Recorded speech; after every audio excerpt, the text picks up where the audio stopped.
Where we went to this morning was Daniel 11 verse 40, and we wanted to treat it like a parable, which means it comes in two parts. It comes in an alpha and it comes in two parts. Getting stuck on the alpha and omegas. Part A and part B. And as you're going to treat it like a parable, it means you have to compare and contrast them. When you keep things as a parable and you use that methodology, it saves you from a great deal of danger. It stops you making mistakes. So when we took part A and part B,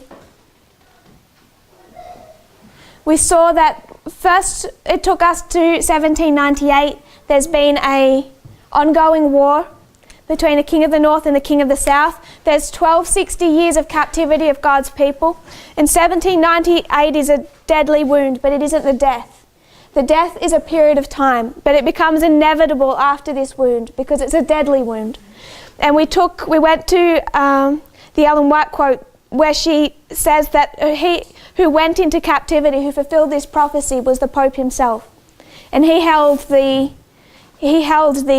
temporal authority of the Catholic Church under him. He's led into captivity in 1798. He dies in 1799. And after this, they do not have popes that have that same degree of authority that he'd held. We took that to part B, 1989. We saw there'd been an ongoing war between the king of the north and the king of the south, and there'd been 126 years of captivity of God's people. 1989 for the king of the south also was not a death. The fall of the Berlin Wall did not end the Soviet Union. It just made its end inevitable because the events of 1989 were deadly for the king of the south. But the actual death took a period of time from 1989 to 91. And we'd already considered that concept when we talked about what the seventh head looked like, that it's repeating this history as you see the king of the south fall from Panium to Sunday law. And you can demonstrate that with multiple witnesses. So if the king of the north, after its death in this history, is going to resurrect, it's coming out of a bottomless pit. And who do you put in a pit? Just in general. We don't have to be specific. Someone who's dead. So if you put me in a pit, what's the pit? It's a grave. So we see when it resurrects, it's coming out of the grave. And this also in itself, that whole story is another counterfeit of Christ's death and resurrection. When we come then to the king of the south, we see the same pattern. We then know that after 1991, it also had to come back into history before its final death. This is comparing and contrasting king of the north and king of the south, deadly wound and death. But if we're going to talk about apostasy and captivity, we can't compare king of the north and the king of the south, because the king of the south cannot be an apostasy to a boss they don't have. They're rebellious to religion no matter what form it takes, whether it's Satan's or God's. So that's why when we come to Daniel 2, the statue is the king of the north as opposed to the mountain, which is the true king of the north. There's no Egypt or king of the south in that history, in that parable. So to see apostasy and captivity, we can't do this compare and contrast. We have to compare Israel and Babylon, true and counterfeit. Israel goes into apostasy. Because of that, they are led into captivity.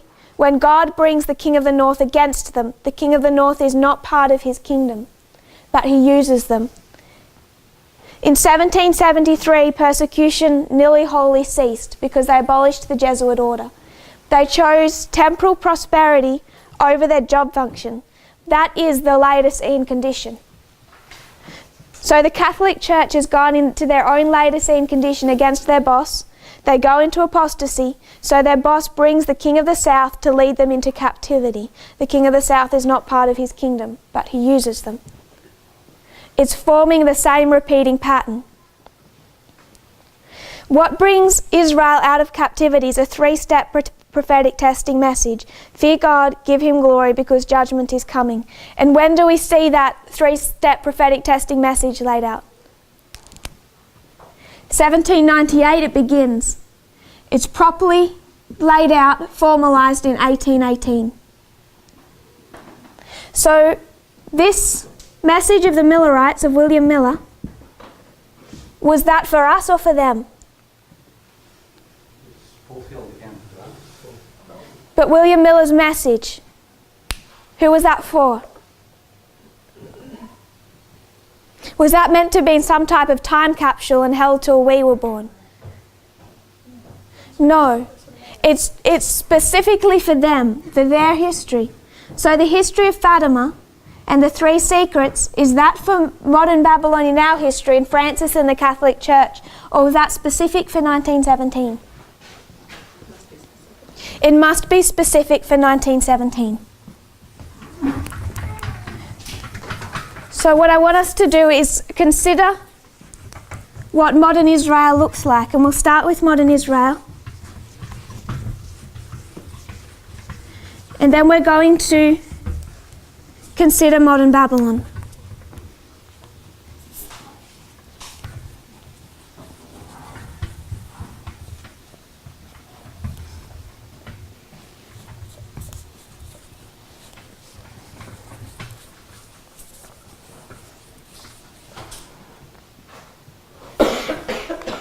First of all, we want to consider the true.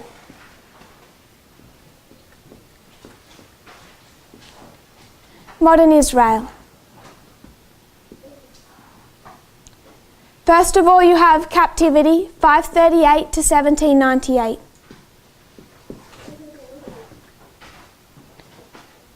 It's 1260 years. And then what begins to happen?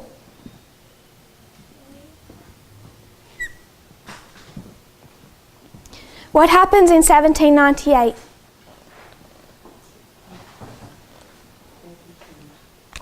Internally. The first angel. There's the raising up. What I want us to see is there's the raising up of a messenger, William Miller.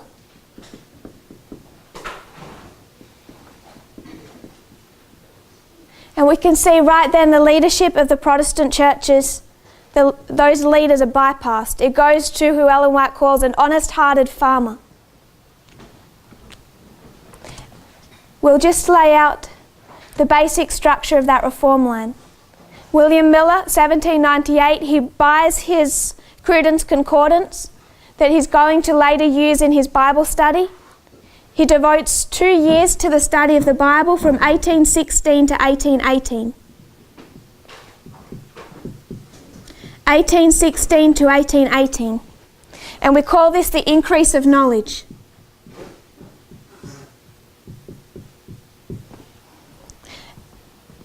You find all this in the Great Controversy. That's Great Controversy 329.2. He devoted 2 years to the study of the Bible when in 1818 he reached the solemn conviction that in about 25 years Christ would appear for the redemption of his people. So he has his whole message in capsule form in 1818. But we need to mark 1816 as well.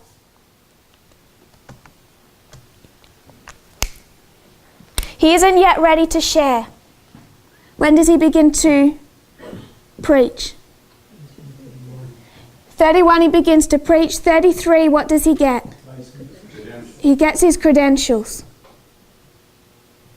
He gets that signed document that he needs to have the authority to share that message. And this message, he begins to be officially shared 31 to 33. And it all leads down to 1844. And what is 1844? Disappointment. A bitter experience. So this is that history. First of all, they have an increase of knowledge. He has his message. He begins to share it, but his message ends in disappointment. In this history of 1844, who shares the message of October 22? It's not William Miller. Samuel Snow. So the first thing we need to recognise that in the history of 1844, you can mark William Miller and Samuel Snow. Are they in agreement? Yes. When? Snow uses Miller's understanding of the pulled it. And William Miller says, I had not thought that anyone would be so silly as to use that. I want to say they're not in agreement. And they never come into agreement. William Miller never accepted an exact day. Not even when he accepted the message of Samuel Snow was he willing to put his feet in the water and say, it's really October 22. He kept it vague. So you have the traditional leadership of the church, William Miller, as opposed to a newcomer, a nobody. And who's right and who's wrong? What is Snow saying about October 22? The real midnight cry? October 22. What is Snow saying October 22 is? No. He's saying it's the second advent. So is Samuel Snow correct? No. He's half right and he's half wrong. He has the day right and the event wrong. It ends in October 22, 1844 as disappointment and failure. So if we were to mark this as a scattering time, then we have 46 years of a gathering time. It's a 46-year history, and they're being gathered. What happens after 1844? They're again scattered. They're scattered from 1844 to 1850. And what happens in 1850?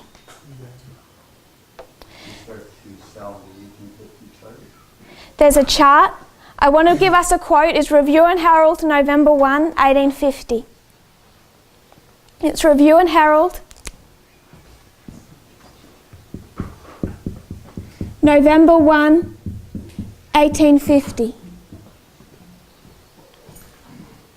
Paragraph 9.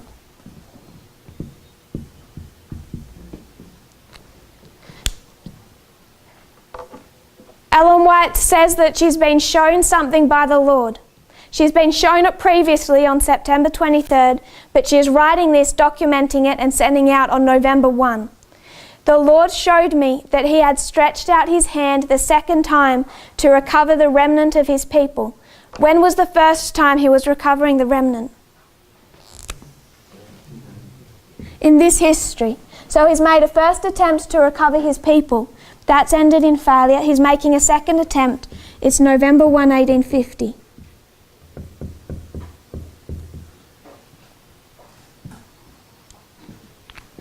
This marked the beginning of another gathering time. They put out another chart and they were meant to take that message to the world. In the scattering time, 1844 to 1850, Israel was smitten and torn. But now in the gathering time, God will heal and bind up his people. In the scattering, efforts made to spread the truth had but little effect, accomplished but little or nothing.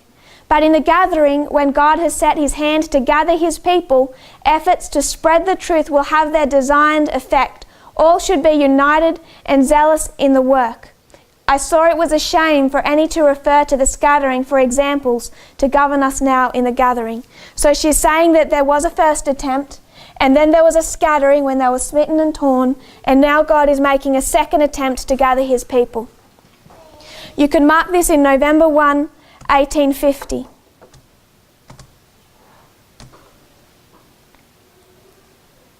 There's a couple of other quotes. We won't read them for time and also because I'm in the wrong set of notes. But she also says in November 1, it's on the same day, November 1, 1850, she says that it was God that orchestrated the designing of the 1843 chart. And she says on the same day, November 1, 1850, that they are to construct another chart. You can link all of this on November 1. That becomes important. And how did that go for them in 1850? Was that successful? How? The chart went out, but what's the problem with the people? This is when they're going into the Laodicean condition. And instead of the work taking off like it should have, it just brought them to 1863. And what's happening in 1863? Two things happen within, you can see its connection with external events, but one is organisation. Is organisation bad? No, I want to say that's a good thing. This movement needs to be organised. Everything needs to be organised. This organisation work was a good thing, but what's bad about 1863? What do they do to their prophetic message? They reject their prophetic message. So we find that in 1863, instead of completing this work, they go into another time of scattering. This is the 1260.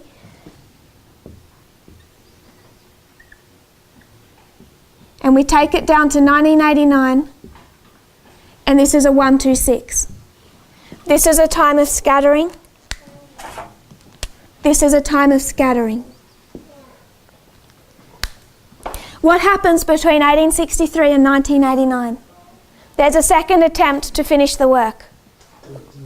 1888 history. So in 1888, there's a message brought, and there's another attempt to sort out the problems of the church.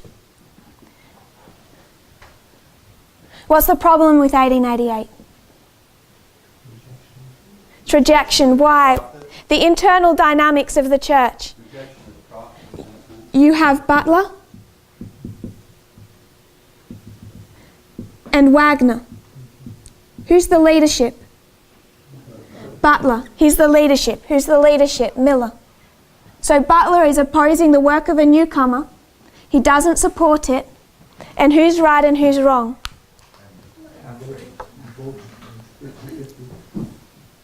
50-50. They're both right and they're both wrong. I'll read from 9MR 218.1. It's 9MR 218.1.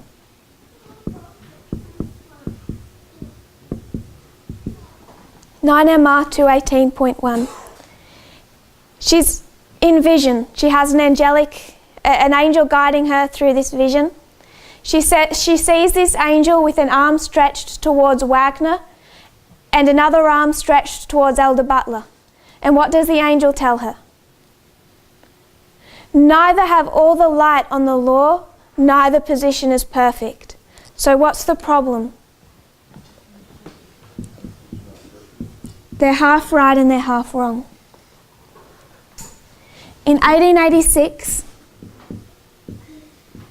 Butler attacks Wagner's position with a document. He writes a pamphlet on the book of Galatians, the law in the book of Galatians. So in 1886 you have a pamphlet written by Butler and it's attack on Wagner's position.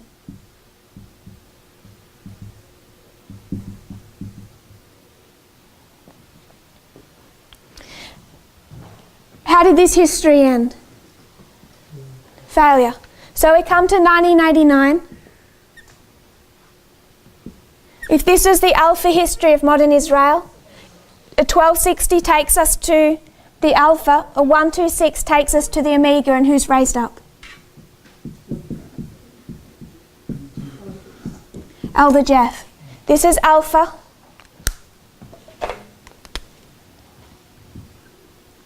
And this is omega. Sorry, not there.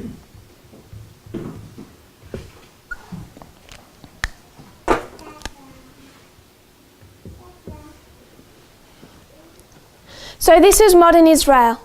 It's in two parts. It's in a 46-year history of the Millerites from 1798 to 1844. They've come out of a scattering time or a time of captivity. And then in 1850 there's an attempt. It fails. You can tie much of what makes this date significant to November 1. 1863 they organise, but they reject the prophetic message. 1888 there's another attempt in the middle of this scattering time, and it's Butler and Wagner, and they're half right and they're half wrong. In 1886 Elder Butler writes a pamphlet that attacks Wagner's position on the book of Galatians. 1989 marks the beginning of the Omega history. It's Daniel 11:40 part B. And it starts in 1989 with the bypassing of the Adventist leadership and the beginning of an increase of knowledge into the book of Daniel begun by Elder Jeff, laid out in the Time of the End magazine. So 1886 to 1816 to 18, you can see 1991, 1833, his credentials. It's formalised. 1996, it's formalised as the Time of the End magazine.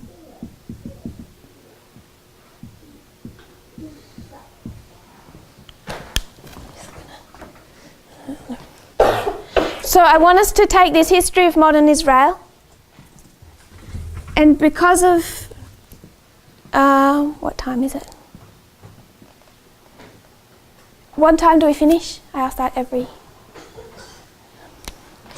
time. Okay. I want us to consider modern Babylon. And what did we agree about modern Babylon? How many parts? 2. Part A and Part B, an Alpha and an Omega. When did they go into captivity? 1798 they go into captivity. You know when they come out, it's going to be in an Alpha history. It's going to repeat this history, not the one that we're in now. So we talked about Fatima. It's the 3-step prophetic testing message. That's when it's documented and laid out. Who's raised up in this time? William Miller. Is he having open vision? No. You can mark the work of Ellen White.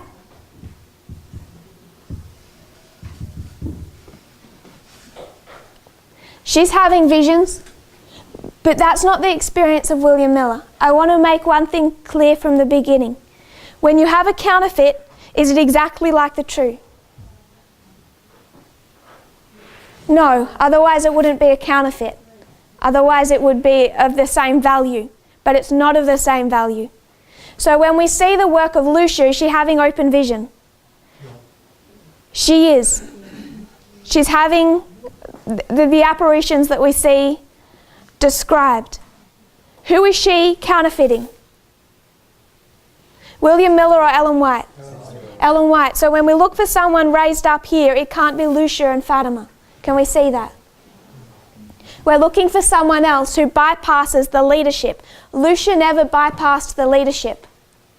There has to be someone else in their history. So in this history of a scattering time, there's an influential family. It begins in around the 1850s. There's a man, his last name's Pacelli. I can't remember his first name, but it's particularly his family that are dedicated Catholic lawyers. They become extremely influential, and they speak of the Catholic Church in this history as if they are in captivity. They see the Catholic Church as in captivity.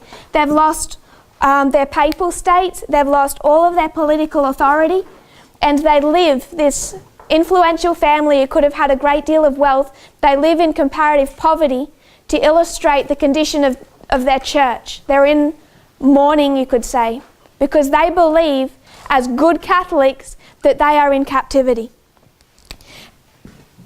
That's around the 1850s. They continue it. His son is of the same mindset, and then he has 2 grandsons. Around this time, there's around the beginning of the 1900s, there's a powerful cardinal. His name is Cardinal Gaspari.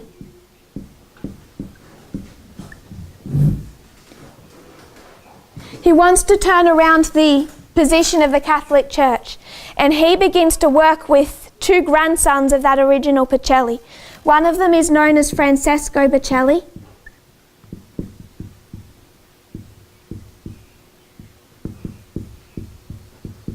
And one of them is known as Eugenio Pacelli.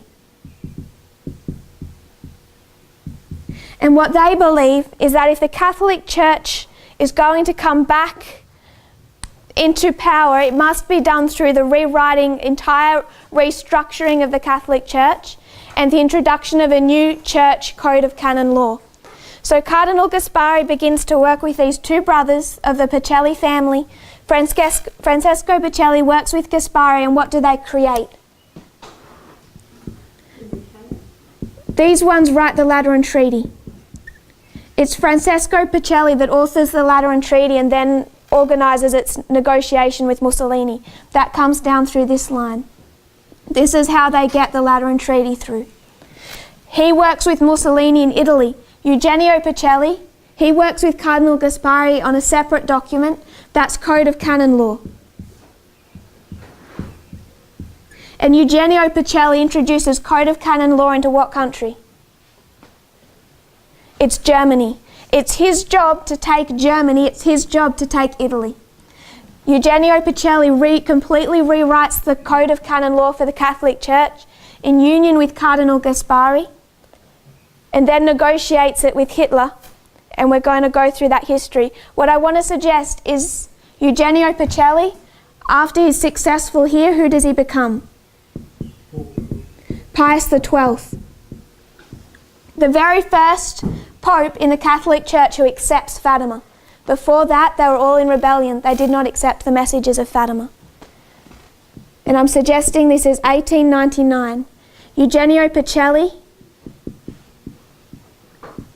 is made a priest,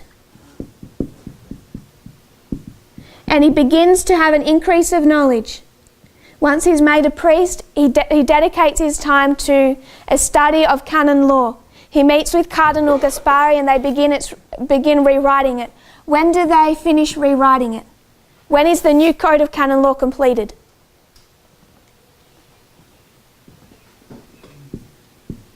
It's completed May of 1917. So they've rewritten the Code of Canon Law. On May of 1917, the work is complete, it's finished. What happens in May of 1917? This is the first vision of Fatima in the same month. So you have two messages. One is the vision of Fatima, but there's also this restructuring of the Catholic Church. When Eugenio Pacelli finishes writing the Code of Canon Law, he meets in there, it's in, I think, one of the basilicas in Rome. The Pope comes to the basilica, he places his hands on Eugenio Pacelli and he makes him an archbishop. He makes him an archbishop for the specific purpose of sending him to Germany to restructure the Catholic Church's relationship with the German government and with their own church in Germany. What day does Eugenio Pacelli become an archbishop with that task in mind? May 13, 1917. What day is the first vision of Fatima? May 13, 1917. Eugenio Pacelli forever after saw himself connected to Fatima. He couldn't separate the two. He knew that they were intimately connected. And that's one of the reasons he becomes the first Pope in their history who accepts those visions.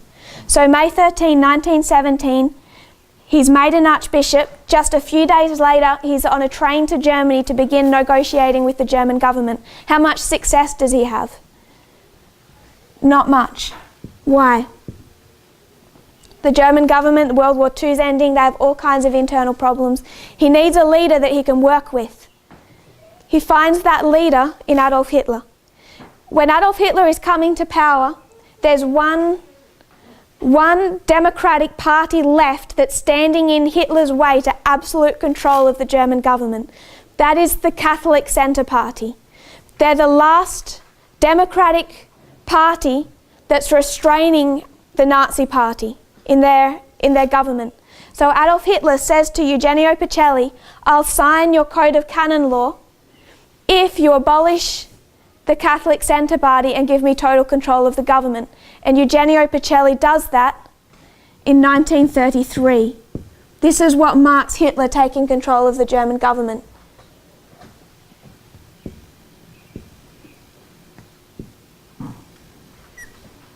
This is Code of Canon Law.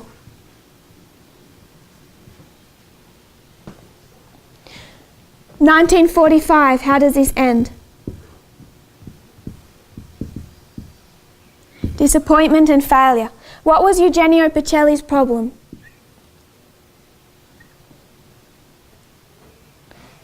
What mistake did they make? Were they trying to do the right thing? He didn't defeat Russia. What he's trying to do, he's taken the message of Fatima, he's accepted it. He's the first pope in this history. He fulfills the second, or thinks he's fulfilling the second secret, he didn't do it correctly, to dedicate Russia. He fulfills the second secret, accepts Fatima. He has the right message. He's united with Hitler to try and defeat the Soviet Union, so he's actively doing that. But the mistake he's made is he's chosen the wrong beast. He's chosen Hitler, and Hitler won't be worked with. They were trying to work with the United States in this history, but it was happening too slowly, and they became impatient. I would recommend the book Hitler's Pope.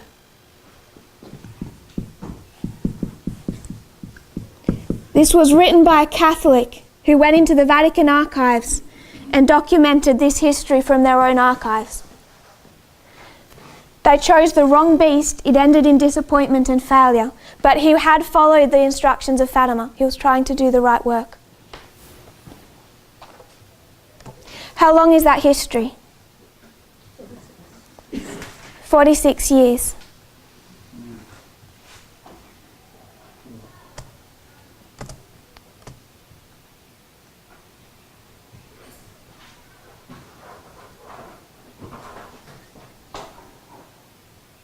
I'm going to paraphrase a couple of quotes from Hitler's Pope. They say that Eugenio Pacelli's remarkable agenda was impelled by an almost messianic conviction through 3 generations from his grandfather to him that the Church could survive and remain united in the modern world only by strengthening papal authority through the application of law. And this rewriting of canon law made changes in the Catholic Church that exist today. They before that did not have the Catholic Church in every country so under the control of the Pope.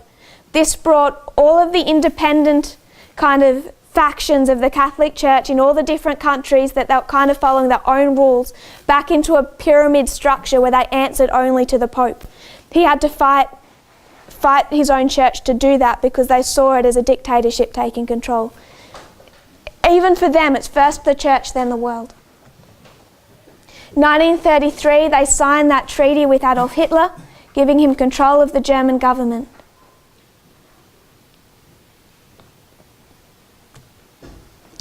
Okay, these are a couple of the other quotes. I'm going to read November 1, 1850. This is the quote of Ellen White, 5 MR 202.4.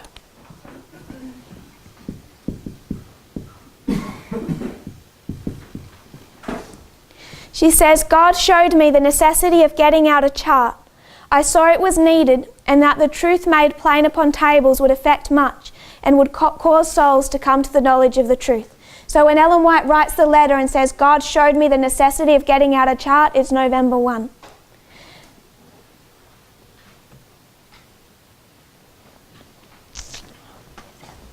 In 1945, Adolf Hitler fails. The Iron Curtain starts to come down. It sweeps across Eastern Europe. There's trouble within all of those countries as to what side they're going to go on, and Italy itself is engulfed with this problem, whether or not they embrace communism or the West. And they almost embrace communism. This is a very dark and difficult time for the Catholic Church and for Italy itself.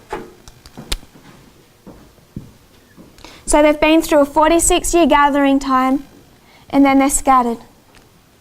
They're scattered from 1945. The church is in a mess. Italy's in a mess. Eugenio Pacelli sees the need to bring the Catholic Church back to some type of unity. To do this, he takes 1950. It is when we talk about that Jewish cycle, what do we call that? They have their Jubilee cycle. The Catholic Church has a Jubilee cycle every 25 years. 1950 is a Jubilee year. And Pacelli uses this Jubilee year to try and restore the Catholic Church. And he's going to do that through the messages of Fatima and the message of Mary. We talk about papal infallibility. That's something that came in under the First Vatican Council. But it is not something that applies to everything they do. They can very rarely actually use that claim to papal infallibility. They have to sign a document and pretty much say, I as Pope am using papal infallibility to say that this is the voice of God. The only time that papal infallibility has ever been used is in 1950.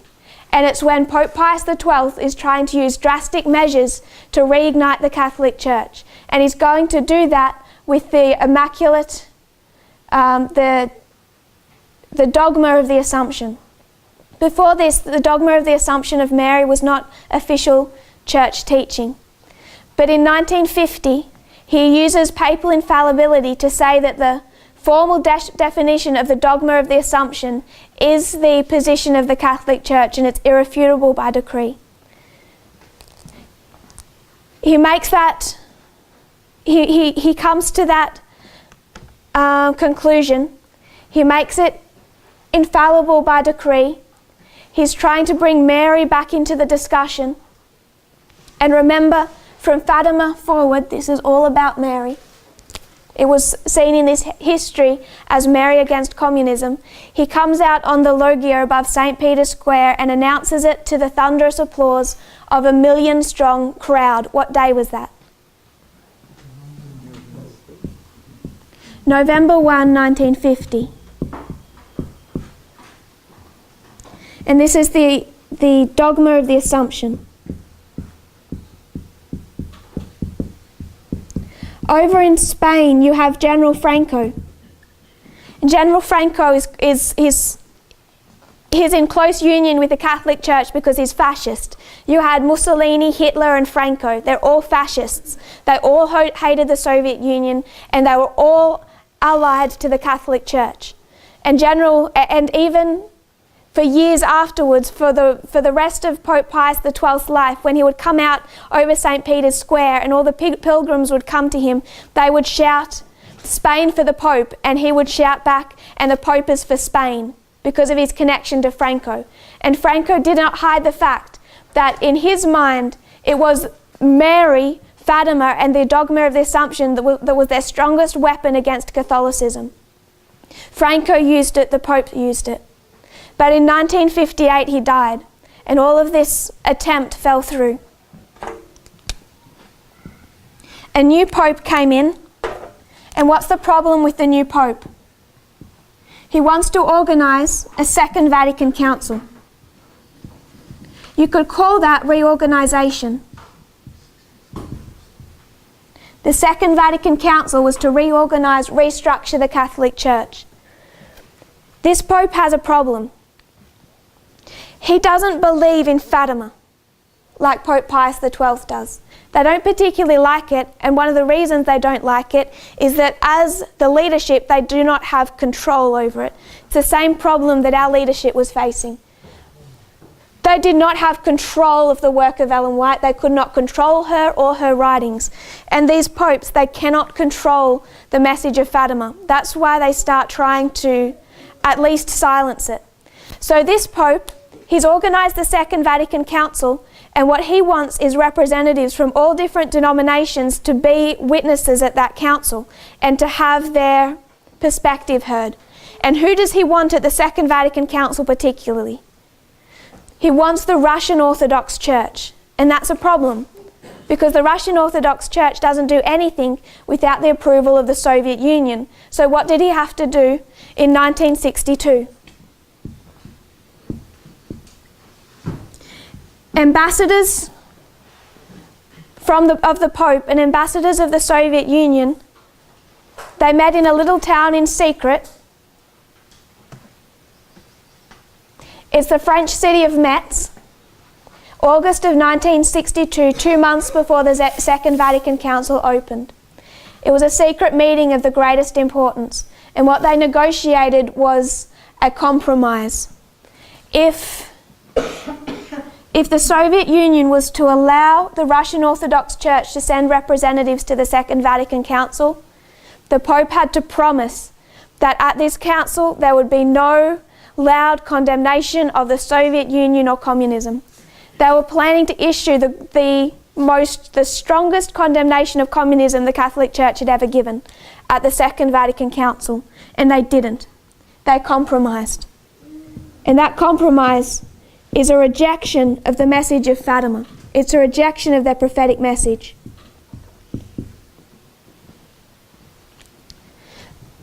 That condemnation of communism, it's written in Latin, and it's still in their archives, never translated, because they were never allowed to read it. So in this history you have popes that are dismissive of Lucia. In 1960, Lucia had written to the Pope, and she said, prior to 1960 is the year that the Third Secret of Fatima is to be made public. She says, Mary told me you are to make the Third Secret of Fatima public in 1960.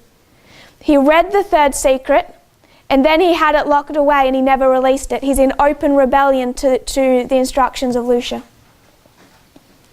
Then you have Pope Pius VI, John the 23rd, Paul VI. We're going through successive popes. From here on in, they're mostly rejecting the message of Fatima.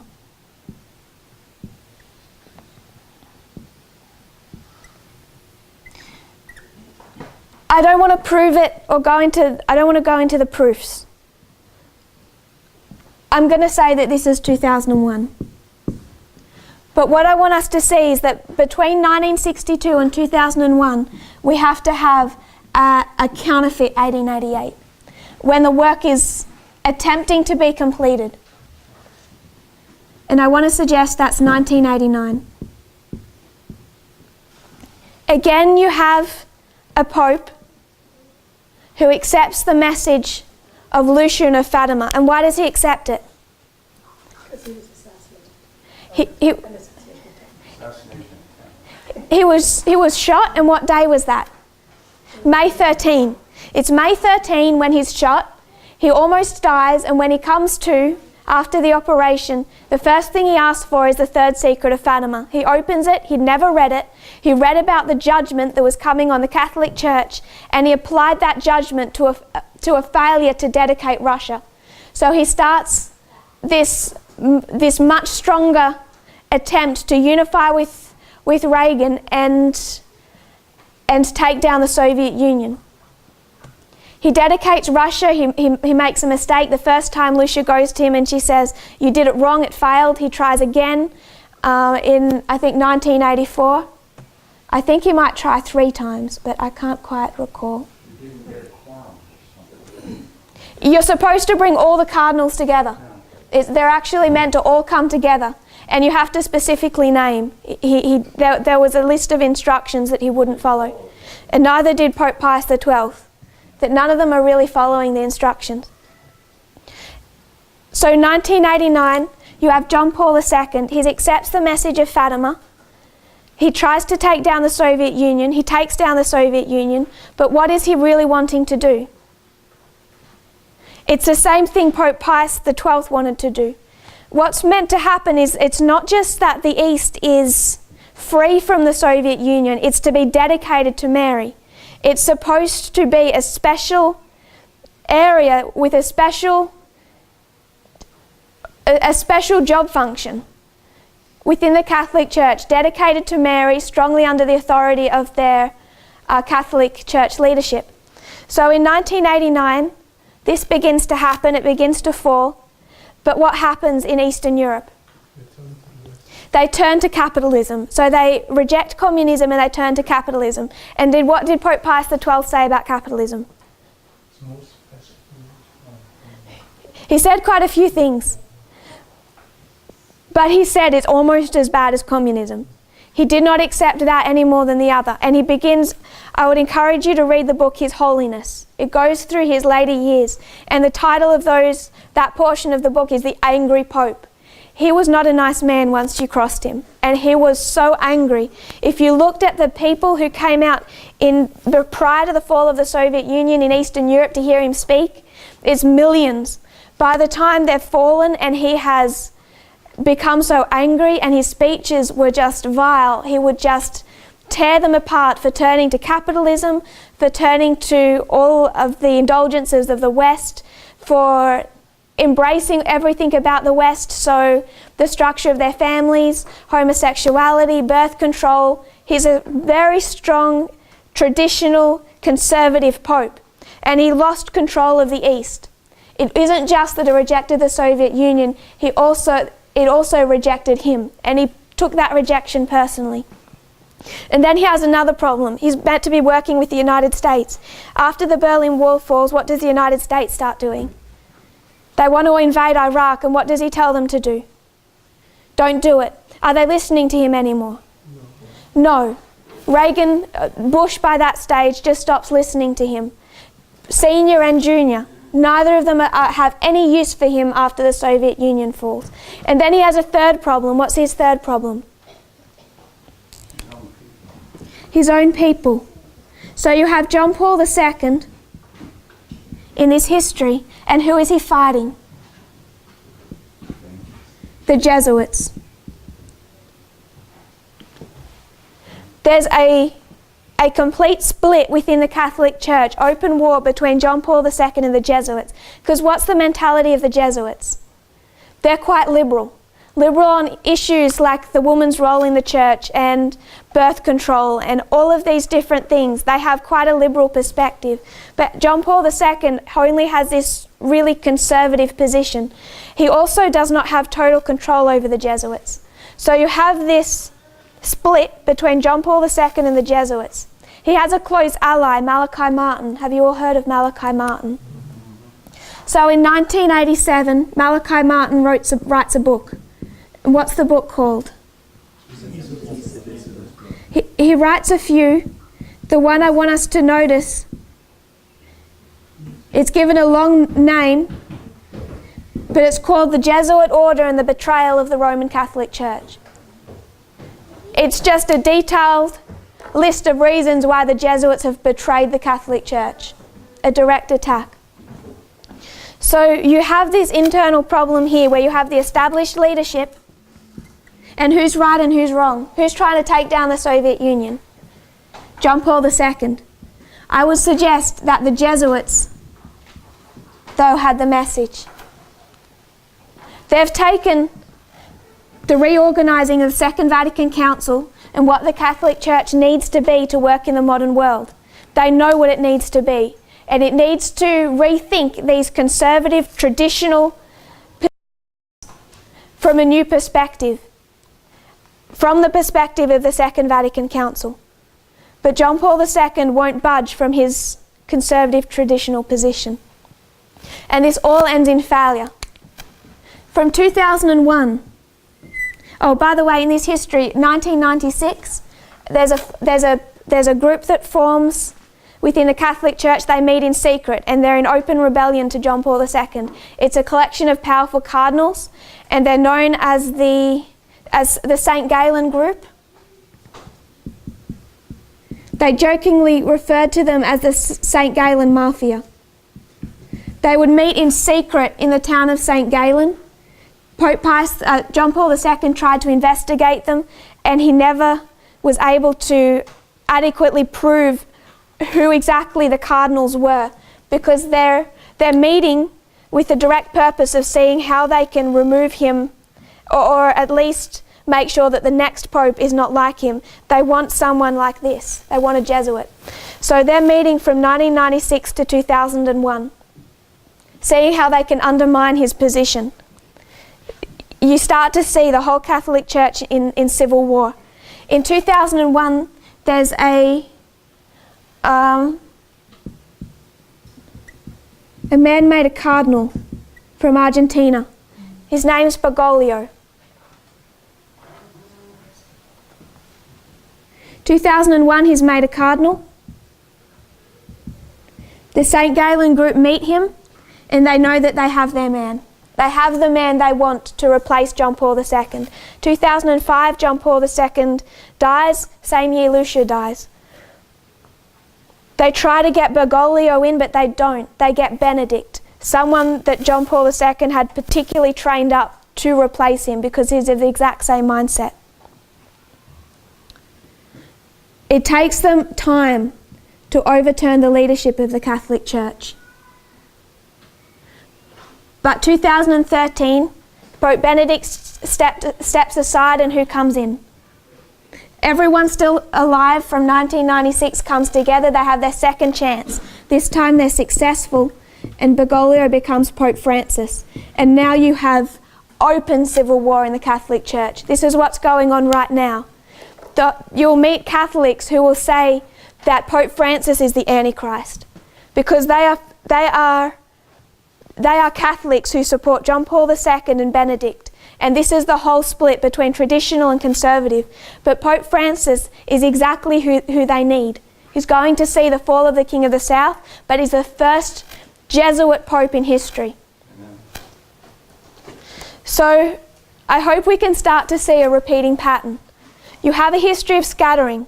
1798, an honest-hearted farmer is raised up who's going to replace the leadership. 1899, Eugenio Pacelli begins training. Increase of knowledge. 1816 to 1818, it's all laid out.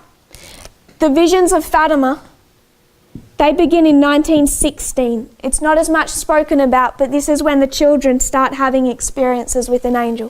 1916 to 1917, May 13. You can tie May 13 to both Eugenio Pacelli and Lucia. 1816 to 18. It's formalised 1833 with William Miller's credentials. Formalised 1933 with Code of Canon Law signed by Hitler and Eugenio Pacelli. William Miller then becomes the leadership of the Protestant churches are officially bypassed, and we can see William Miller. Eugenio Pacelli, the leadership of the Catholic Church is bypassed. He becomes Pope Pius XII. It all ends in disappointment and failure in 1844, disappointment and failure in 1845, because in this work they had half of it right, but they had half of it wrong. November 1, 1850, they're trying to restart this work with a new chart and a gathering. November 1, 1950, it's the dogma of the Assumption. It begins a gathering time, but this doesn't go anywhere because the church isn't following, and Pope Pius XII dies. They're in a Laodicean condition. 1863, there's organisation, but a rejection of the prophetic message with the 2520. 1962, there's organisation, but a rejection of the message of Fatima and the condemnation of the Soviet Union. 1866, we begin to see this tear. 1886, between Butler and Wagner over the book of Galatians. It culminates in 1888, and they're half right and they're half wrong. 1987, Malachi Martin, close ally of John Paul II, writes about the Jesuits as traitors of the Catholic Church. This is the split between John Paul II and the Jesuits. This history was failure. They did not succeed in their work. 1989, we have to see a new leadership being raised up, and this is Elder Jeff. And we see 1991, increase of knowledge, 96, formalisation with the Time of the End magazine. 2001, we have an increase of knowledge, and this is the work of Pope Francis. We don't have long left. I just want to make a couple of conclusions, important conclusions. What did we agree to when we talked about the battles? The Alpha and the Omega. And what conclusion did we come to? The Alpha history was failure. The Alpha is failure and the Omega is success. So we can see that Millerite history is failure. And we can see our history is success. But there's another point that we need to make. There's a history in the middle around 1888, and is that success or failure? If we were to talk about ancient Israel, we would call this Moses and Christ. What's the problem in the history of Moses? They're in captivity to Egypt. In the history of Christ, What's the problem? They're in captivity to Rome. Is there a captivity in the middle?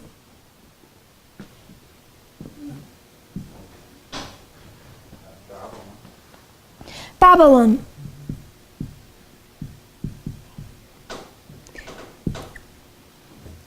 So they come out of Egypt, and do they do the work they're meant to do? No, it was failure. They come out of Babylon. Do they do the work they're meant to do? No, they just turn into Pharisees.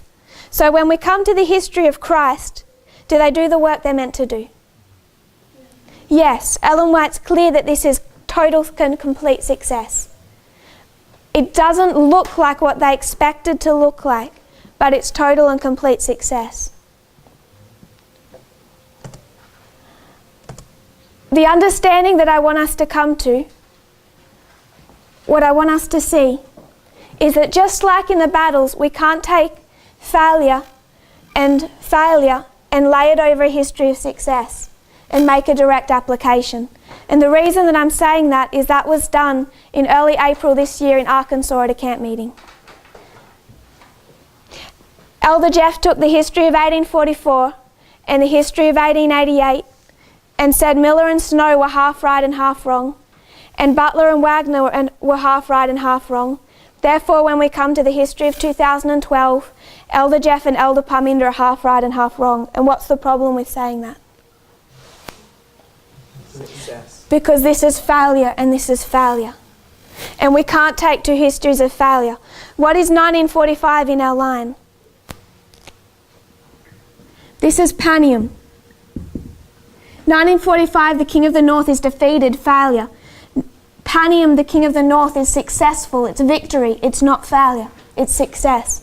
So we can't take two histories of failure and bring them into a history of success. The reasoning was the following. When we have 2012, you have Elder Jeff and Elder Parminder. And they're predicting, or Elder Parminder is predicting 2014, and who's the leadership? So there's someone coming in with a radical new concept that goes against the traditional conservative position of the movement and of Adventism. And it's time setting. And it's predicting 2014. And Elder Parminder is predicting 2014 as a Sunday law. Was there a Sunday law at 2014? Yes. It depends how you read. 2014 was a Sunday law. In 2012, they're predicting Sunday law on what reform line? On the line of the 144,000. When did the light of fractals open up? Here or here? So when we come to the history of 1844 and Miller and Snow, Snow is predicting October 22. What is he saying this is? Second coming.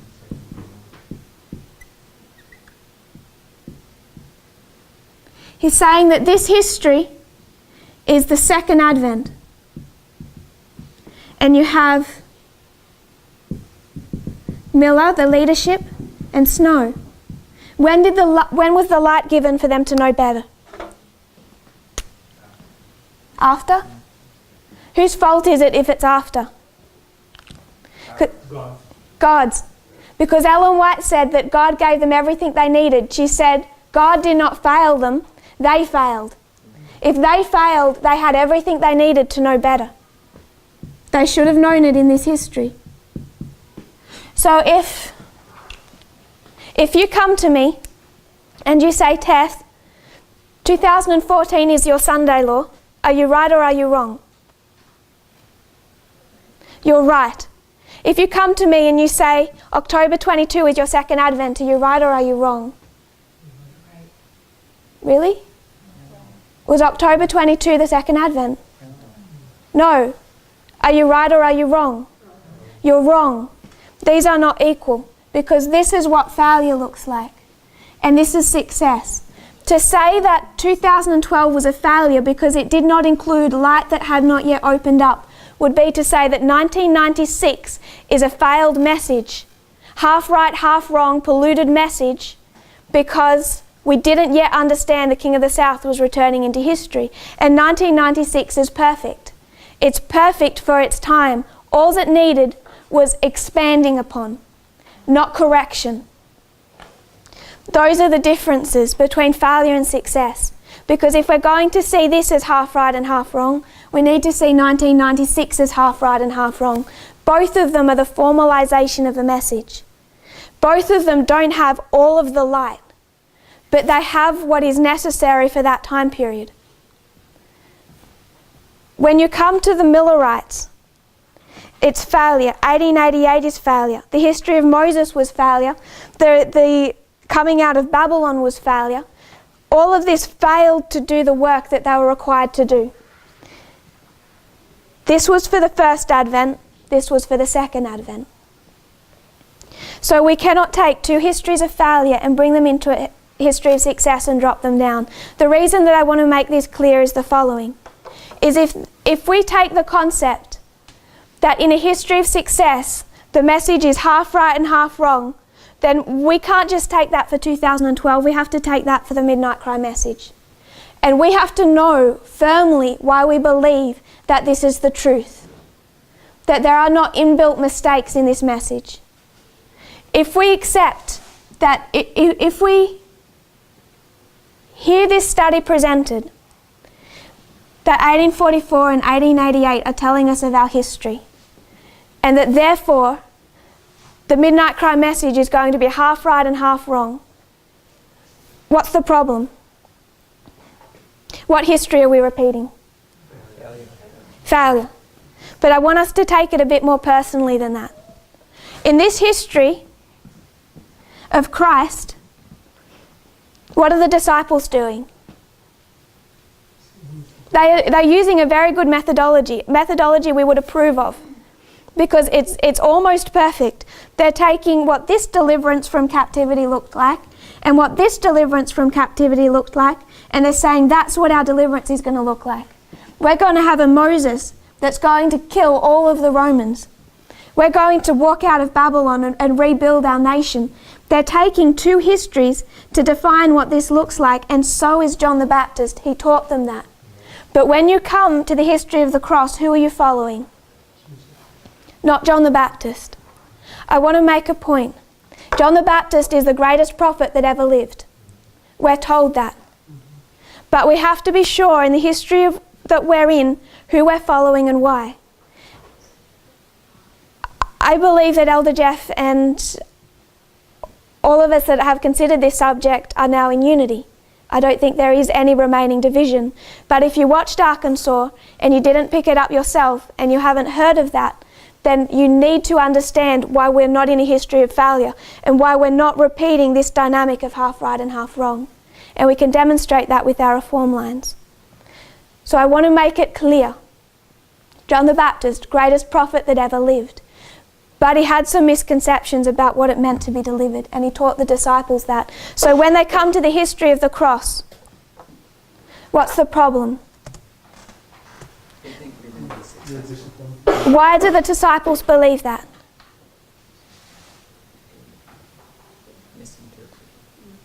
I want to read Great Controversy 594.1.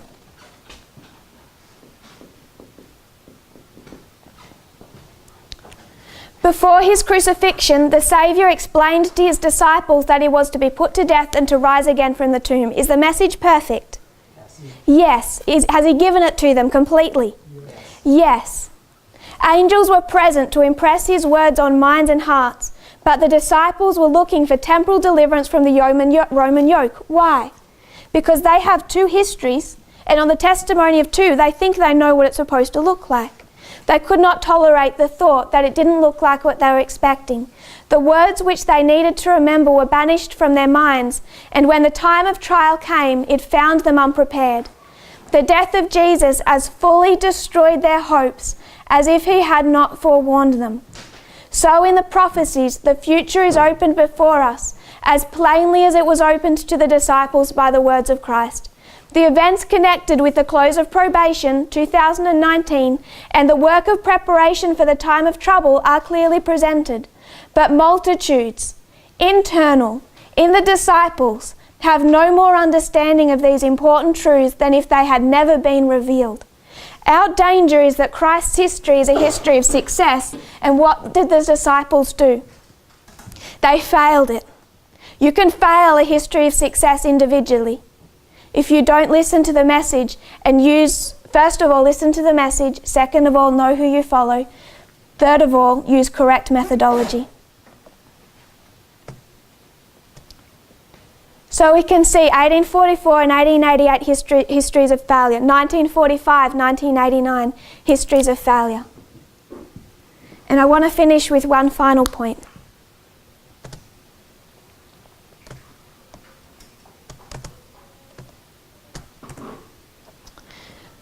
I'll make some space. Remember what we said before. We said that when we come to raffia, in its primary application, this is the cross. And you're a faithful disciple. You're following Christ. You've identified there's two messengers. There always is. There's Moses and Joshua, Elijah and Elisha, John the Baptist, Christ. There's a new leadership. Can you be safe in that history if you're going to look at all the pool of information that you have and you're going to go to the Pharisees and the structure for information? So let's say that there's two streams of information. First of all, you have the message of Christ, and then you have the message of the Pharisees. Is there anything you have to gain from this? No. Nothing. Let's bring that internal.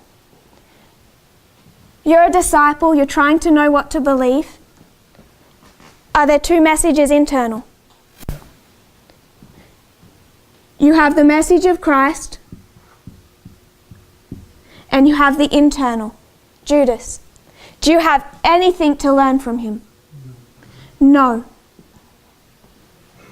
Come back to 1996, Time of the End magazine. Is it safe to drink from both rivers? Is it safe to swim in them? Then why are we still saying that you can take from both streams of information? Why does that still get said? Is it because we like how it tastes? Don't let human sophistry fool you. Only one stream of information is ever safe. From 1996, the Ula and the Hiddekel, you bring that back to the reform line of Christ.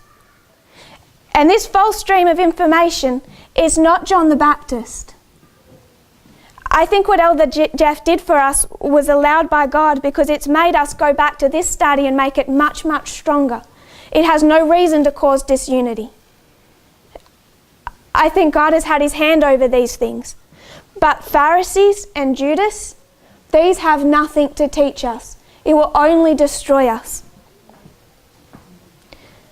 They have an external stream that's dangerous. They have an internal stream that's dangerous. They only know what's truth from error if they know who they're following and what methodology is being used, and that methodology is parable teaching. If we were to see the reform line of Moses, when do they go to work? Moses takes them over the Red Sea. Who takes them over Jordan? Joshua, a second leader. And what happens after they cross Jordan? There's a small group of people that are going to take down the walls of Jericho. What was to happen to that city? Man, woman and child killed, never to be rebuilt, burnt from the bottom up. What's the problem? Someone goes into that city and they find a goodly Babylonish garment, and what does he say about that garment? It's good. So we can know the message and we can do that work and we can say, it's not all bad. My conspiracy theory is good. This part of the false stream of information is good. I don't want to let go of my ideas about gun control or about capitalism. There's something in this stream of information that's good, and I'm going to hold on to that, no matter what the message says. Let's not be fooled by human sophistry. It will kill you and your family. Amen. We have to decide between the Ulai and the Hiddekel, internally and externally. So if you'd line up the modern Israel and modern Babylon, we have the true and the counterfeit. Both have an alpha history, both have an omega history. The cross is our waymark of raffia. It will be complete and total success. The message has been given that is clear. The problem is they have preconceived ideas based on two histories of failure. And for some, it'll be as if the message was never given.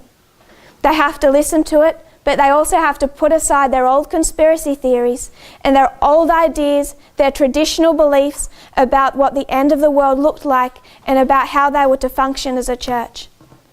There's learning they have to do, but the disciples have just as much unlearning. And in that process, there is only one stream, internally and externally. If you kneel with me, we'll close in prayer.